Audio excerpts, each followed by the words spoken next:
탈북어민 북송 사건을 수사하는 검찰이 오늘 노영민 전 대통령 비서실장을 불러 조사합니다. 피고발인 신분인데 이번 사건 수사 이후 검찰이 소환한 문재인 정부 청와대 최고위직입니다. 취재기자 연결해서 자세한 소식 들어보겠습니다. 이종원 기자. 네, 서울중앙지검입니다. 네, 노영민 전 비서실장이 지금 검찰에 출석을 했습니까? 네, 오늘 오전 10시쯤 출석 예정으로 알려져 있었는데 아직 검찰청사로 들어가는 모습이 포착되진 않았습니다.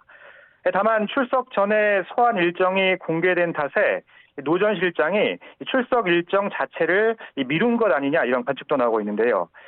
노 전 실장은 탈북어민 강제 북송 사건과 관련한 피고발인 신분입니다. 탈북어민 2명이 강제 북송된 건 지난 2019년 11월입니다. 이 동해상에서 납포돼서 북송까지 단 닷새가 걸렸습니다. 이들은 귀순 의사를 밝히긴 했지만 동료 선원 16명을 살해한 것으로 밝혀져 북송할 수밖에 없었다는 게 당시 정부의 설명이었습니다.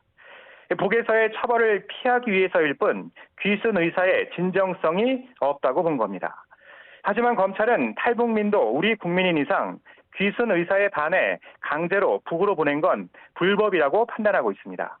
이들이 북송되기 전 청와대에선 노영민 당시 비서실장 주재로 대책회의가 열렸는데 검찰은 노 전 실장이 예정대로 출석한다면 이 회의에서 북송 결정이 최종적으로 결정됐는지부터 확인할 예정입니다. 또 결정됐다면 안보 전문가도 아닌 노 전 실장이 왜 그런 판단을 내렸는지 등을 따져 물을 것으로 보입니다. 노 전 실장은 지난 7월과 8월 국정원과 국민의힘 고발로 수사가 시작된 이후 소환된 인사 가운데 문재인 정부 청와대 최고위직입니다.